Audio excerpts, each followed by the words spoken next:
Welcome to Dark Tower Month for a comic a day, and I'm doing things a little differently this month. We're almost done with this run of videos, so by now you should know that this month I'm featuring my partner in crime, Criff. That's me! Mario! No, Criff! You just said it! I'm Italian now! How you doing? And you can't teach that! Said Italian, not from Jersey. Really? Because you had that Jersey Italian accent there.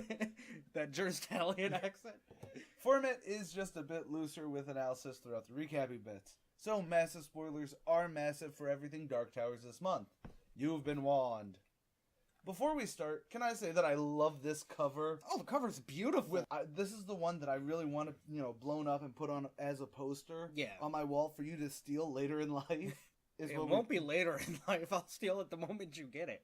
And this is why when we get an office, because eventually I will want to make the Archivist a big thing, yours is just going to be a weird office. Yeah, it is. Anyways, back to the comic. Roland stands on the battlement, staring out, waiting for the army. And yes, he is afraid, but he doesn't really show it. He can't. Well, I also do like that this is something that he goes into. I think he actually says this part when they were fighting Shardik the Bear, not when he was giving out the story time in Wizard and Glass, where he talks that, fear sharpened the senses. Yeah, but you also, twitching.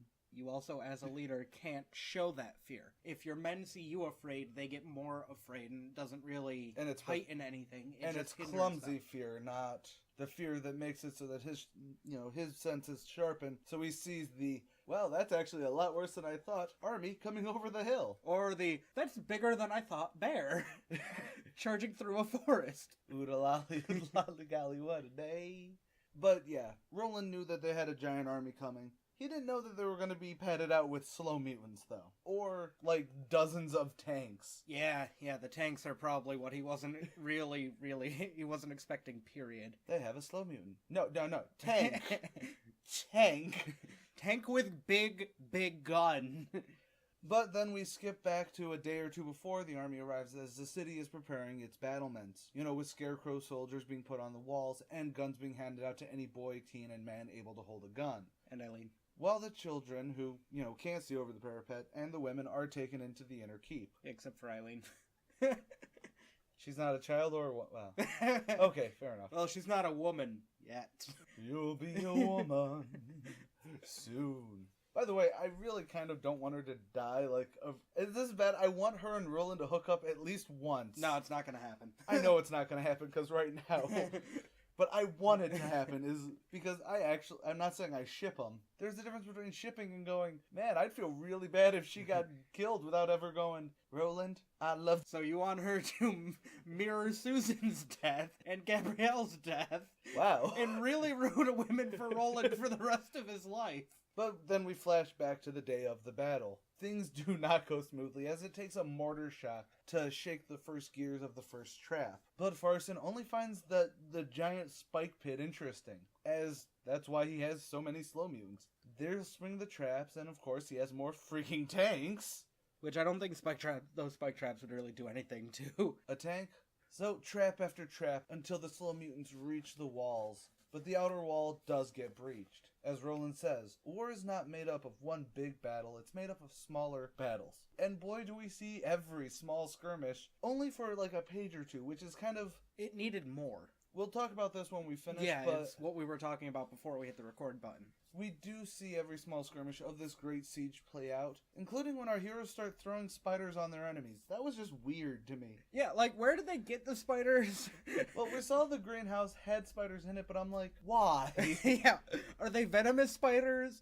Are they just trying to scare them? I'm not sure, but Farson's men, or even the slow mutants, I'm not sure if they would actually react to, oh god, spiders, get them off me. Well, they don't realize that they serve a giant Spider-Man, so...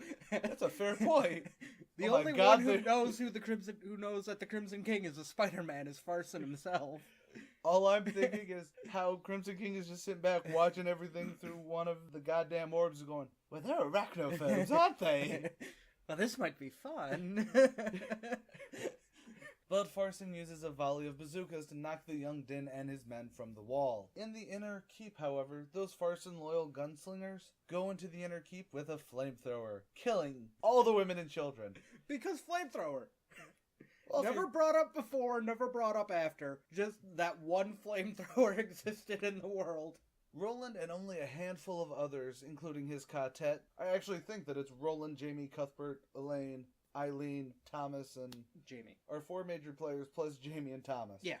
I think those are the only ones living. And they retreat into the inner sanctuary. And they finally get to kill the bastards that have been killing everybody. But the city has fallen. Martin himself takes down the flag of Gilead. And that's where the miniseries ends.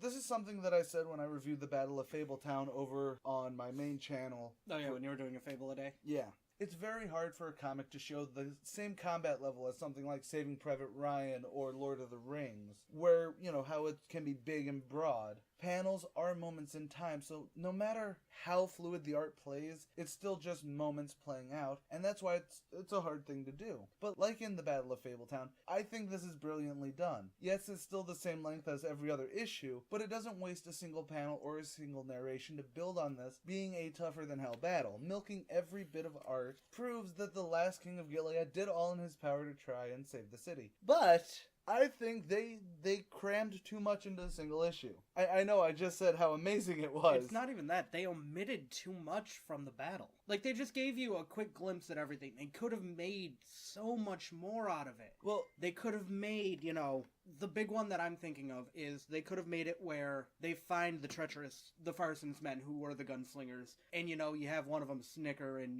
mention how Elaine looks like Christopher. Give it more power. Show what these kids are fighting for. Especially when these guys, they killed Vinay. They killed Dr. DeCurry. They killed Christopher. They stabbed Stephen. Blood loss technically probably killed him. No. That poison probably did him in a lot quicker than blood loss would have. Overall, I think we're both agreed that this would have worked. Not so much the fall of Gilead, but like the defense of Gilead. I wanted more out of this. And the other thing is, I think the last panel with Martin lowering the Gilead flag would have done better as like a cut panel, like 2 smaller panels side by side, one with him lowering that, and the next one being the Crimson King's sigil on a flag. The eye being raised up? Yeah, the eye on a red flag just being raised up in place of that. Well, I think they did a good job of it. I think that would have been a more powerful ending, in all honesty. And the other thing is, this is another comic where, when the art is great, it's amazing. When it's bad, it's real bad. Like, as much as we praise the cover to this, Arthur L. looks like a lion man. Either way, we're done, brah. Tomorrow we do the Battle of Jericho Hill, where everyone lives. Just this once. No, they don't. Everyone lives. Death Gunslinger, but not for you. Never for you. You live with the thoughts and the ghosts of all these people following you. Anyways, we are done. We're never done. No, you're right. Come back tomorrow for the Battle of Jericho Hill. It's only a 4-part miniseries to cap off this. Hopefully. I could be very wrong. The last 2 ones I thought were 5 and 7. I don't know. So, come back tomorrow and we get to the final leg of this. Until June.